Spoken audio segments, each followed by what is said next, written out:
Par un beau matin d'automne, Guiran, toujours dans les murs de l'INSEP, cherche le pôle tennis de table pour fêter avec son équipe le titre européen tout chaud remporté par Emmanuel Le Besson, ce qui n'était pas arrivé depuis Jacques Secrétin en 1976. I Got The Keys en profite pour glaner quelques tuyaux techniques en ping pour devenir imbattable lors des tournois familiaux des longs week-ends d'hiver. Écoutez, moi je pense que le ping-pong, l'entraînement il est pas mal.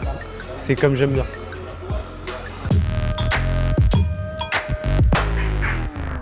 Donc là le matin tôt, l'INSEP, on peut le dire, bat son plein. Mais discrètement. Très discret. Donc là vous avez l'équipe de France de pigeons qui s'entraîne. Là on va aller au tennis de table.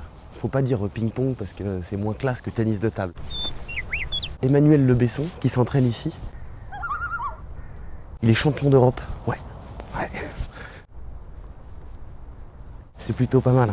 Donc je vais essayer de comprendre comment on fait pour être champion d'Europe de ping-pong et comment on s'entraîne. Parce que il y a du ping-pong en même temps. Je vais y aller tout doucement.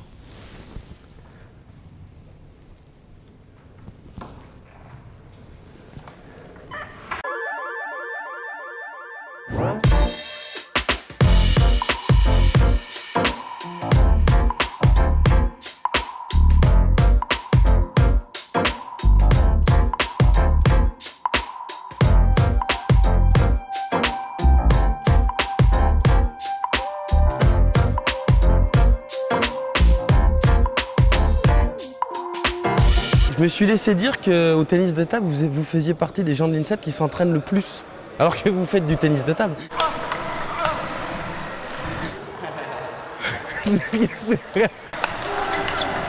Donc là, est-ce que vous pouvez m'expliquer un peu, là, la phase d'entraînement, comment ça se passe? Là, on va commencer des exercices spécifiques pour le jeu de jambes, en fait, pour travailler la qualité de nos déplacements, pour essayer de progresser là-dessus. Ensuite, on va intégrer du service, de la remise, pour essayer de vraiment se mettre en situation de match et se rapprocher le plus possible de la compète. Premier exercice, c'est, tu m'as dit jeu de jambes. Jeu de jambes. Allez-y. Jeu de jambes.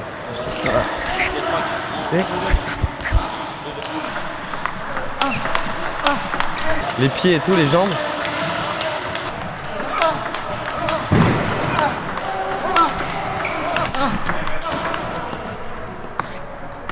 Je te le dis parce que moi, au camping de la Marloute, j'ai pas mal joué à la tournante. Je pense qu'il faudrait que ton top spin, ton top spin, il faudrait que tu es un peu plus proche.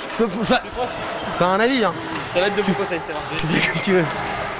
J'aime bien donner des petits conseils, partager l'expertise, c'est important. Pareil qu'il y a un champion d'Europe, je ne vais pas lui donner de conseils par contre. Il est là.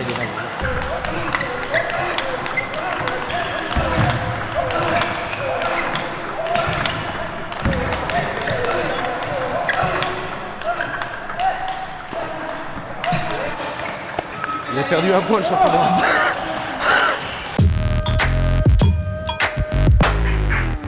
Je peux venir t'embêter 2 minutes? Alors comment ça fait quoi maintenant le post-championnat d'Europe? T'as eu le temps de réaliser un peu? Ouais, je commence tout doucement. J'ai eu beaucoup de médias à faire et c'est super agréable.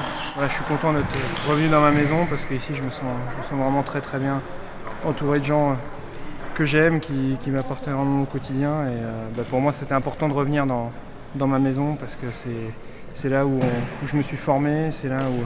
Mais ça fait longtemps, où j'ai 12 ans, où j'ai beaucoup appris et c'est super de revenir ici. Et voilà, c'est mon lieu de vie, c'est mon cœur, c'est mes poumons ici. Donc... Je peux vous poser une petite question technique. Emmanuel, il a un gros coup droit. Aurélien nous a dit qu'il avait beaucoup travaillé le revers. Ouais, bien sûr. Pour pouvoir. Mais le but, c'est pas d'avoir c'est d'avoir aussi un gros revers ou bien c'est. Non, il l'aura jamais. Ah d'accord. Il l'aura jamais, c'est définitif. On peut pas tout bien faire. Toi, tu fais tout bien.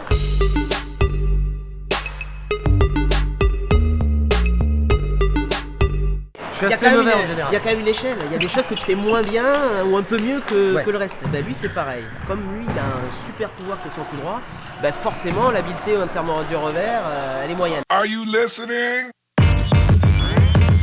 Damn. Est-ce que tu as un service? Parce que j'imagine qu'on ne peut pas avoir un service, c'est que tu as plusieurs services, un service botte secrète que tu sors quand ça va pas.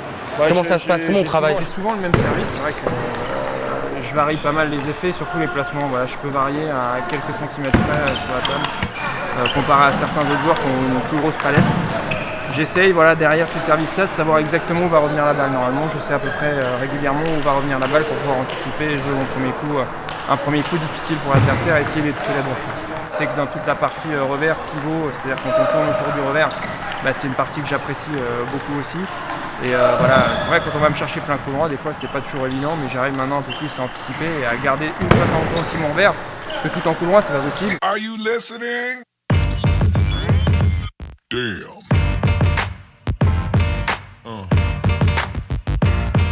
Yeah. Yeah. Yeah.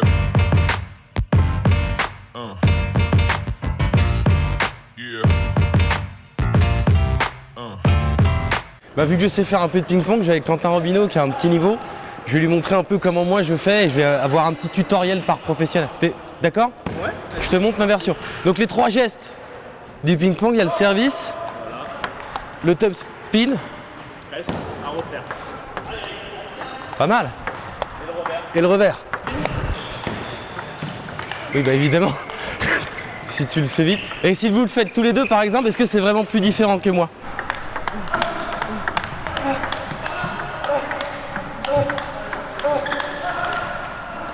Est-ce que tu as un service spécial? Latéral, ouais, je lance la balle assez haut.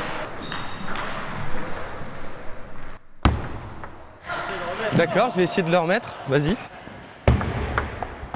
J'ai touché.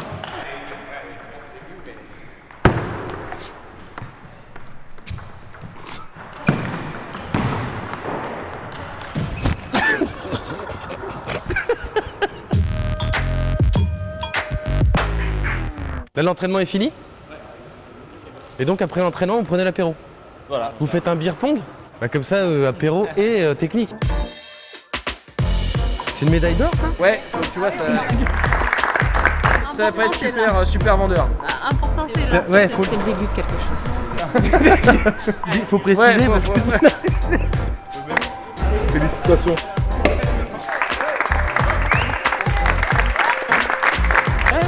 Et en fait, pour gagner, la solution, C'est beaucoup de champagne.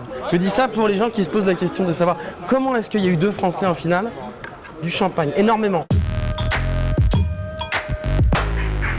Et après, on devient fort, comme papa. Le matin, midi, soir, égoutter.